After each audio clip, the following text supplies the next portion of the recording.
System കോളിൻ്റെ next video ആണിത്. System കോളിൽ to write a program for system call of Unix operating system, അതായത് fork, get, pid, exit, ഈ മൂന്നെണ്ണം ഉള്ള യുണിക്സ് ഓപ്പറേറ്റിംഗ് സിസ്റ്റത്തിൻ്റെ സിസ്റ്റം കോളിൻ്റെ അൽഗോരിതമാണിത്.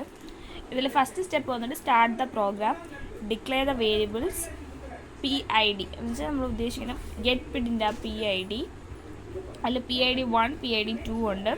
പിന്നെ കോൾ ഫോർക്ക് എന്ന് പറഞ്ഞൊരു സിസ്റ്റം കോളിനെ കോൾ ചെയ്യുന്നു, അത് ഒരു പ്രോസസ്സിനെ ക്രിയേറ്റ് ചെയ്യാൻ വേണ്ടി.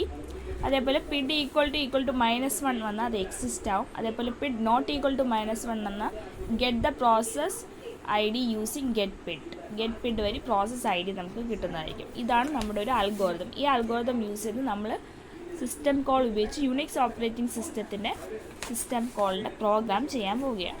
സോ പ്രോഗ്രാം വന്നിട്ട് ഇങ്ങനെയാണ്. നമ്മൾ ഇന്നലെ ചെയ്ത പോലെ #include std.io.h തന്നെയാണ്. പക്ഷെ ഇവിടെ വ്യത്യാസം വന്നിട്ട് #include UniXT. അത് യുണിക്സ് ഓപ്പറേറ്റിംഗ് സിസ്റ്റത്താണ് UniXT.h എന്ന്.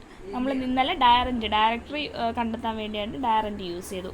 ഇനി മെയിൻ ക്ലാസിൻ്റെ അകത്ത് നമ്മൾ പറഞ്ഞുള്ള ഇൻറ്റ് പിഡ് 1 പിഡ് 2 കൊടുക്കുന്നു. പിഡ് ഈക്വൽ ടു ഫോർക്ക് എന്ന് പറഞ്ഞ സിസ്റ്റം കോളിനെ കോൾ ചെയ്യുന്നു.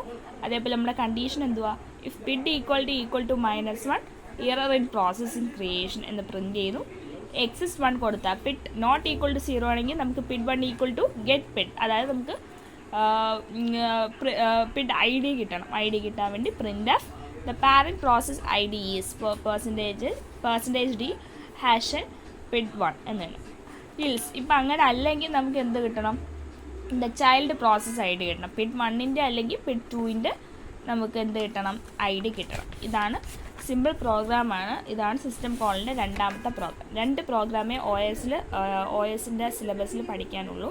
രണ്ടാമത്തെ പ്രോഗ്രാമാണിത് യുണിക്സ് ഓപ്പറേറ്റിംഗ് സിസ്റ്റത്തിൻ്റെ. നെക്സ്റ്റ് വീഡിയോ വന്നിട്ട് യുണിക്സ് സിസ്റ്റം കോൾ കഴിഞ്ഞ് നമുക്കിനി ഉള്ളത്